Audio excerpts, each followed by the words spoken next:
دابا غير كاين شي مغاربه خرجوا على اساس التمور الجزائريه، ما بغيناش التمور الجزائريه كذا كذا. انا غير حاجه بغي نسول، هاد التمور من ديال الله، هذه شجره ماشي شي حاجه مصنعه مثلا مثل المناضه ولا السيجاري الكارو ولا شي حاجه اللي نقدروا نقولوا لا. هذه تمور يعني حلالا طيبه. وشكون اللي غيدخلها؟ ماشي غتلحق تدخل، يعني باذن الدوله باذن الحكومه. اذا انت يا فقير ملي كتطلب هاد التمور ما تدخلش، راه انت اللي معذب. نقول لك علاش. كاينه مشاكل بين المغرب والجزائر، وعندنا مشكل معاهم ديال الصحراء، وعندنا هذا معروف. ولكن شكون اللي غيحلو؟ هما السياسيين، لا انت ولا انا. ولكن تصور حوايج كتجي من برا. نعطيك مثلا بحال العدس ديال كندا كيجي مطاري مقاد، ما فيه لا حجره لا عود، ديريكت لوحو في الكوكوط ولا في كاميله وطيب، ما تنقي ما والو. رخص من العدس ديالنا حنا اللي عامر تراب وعامر عود وعامر حجر. التمر ديال مصر رخص من التمر ديالنا، التمر ديال العراق والتمر.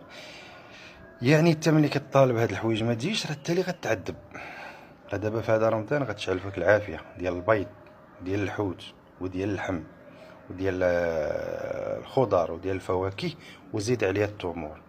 يعني انت اللي معذب اصلا، انت باغي العذاب. الرسول عليه الصلاه والسلام كان كيتعامل مع اليهود، راه ماشي مشكل واخا هادي يكون عدوك، راه التجاره ماشي حرام بينك وبينهم.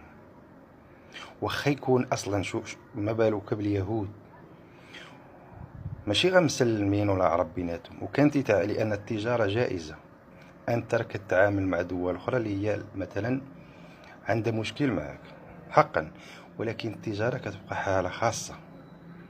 تراك كتستقبل تشرب هذاك المشروبات الغازيه وتدخل اشياء ديال دول اخرى اللي كيتقتلوا بها خوتك، وما كتجيب الدنيا اخبار. انا ما كندافعو حتى على واحد، انا غير بغيت ندخل في هذا الموضوع حيت انا وانت اللي غنتمحنوا. حيت التمور ديال المغرب راه قليله وكتصدر، والناس اللي لاباس عليهم راه يشريوها، راه حتى 200 و 300 درهم الكيلو يقدر يشريه، ما عندوش مشكل. راه انت اللي ما كتقدرش عليها، وانت اللي غيولي عندك خصاص، ولا انت اللي غتمحن. راه ماشي قضيه هذيك الدوله عندي معها مشكل وحقها، لا. راه التجاره راه ماشي حرام، والتمور راه ماشي شي حاجه اللي حرام. يعني تكون ديال اي دوله راه جائز تاكلها. ثم التمور ديالهم هما من تمور جيده. يعني ما هو الاشكال عندكم؟ زعما شنو هو الاشكال؟ حتى ما جبتيش التمور، ملي غتجيب التمور يولي عندك خصاص، ولا غتولي تشري بالضعف اللي كنتي كتشري بيه، وانت اللي معذب كيما معذب في اللحم.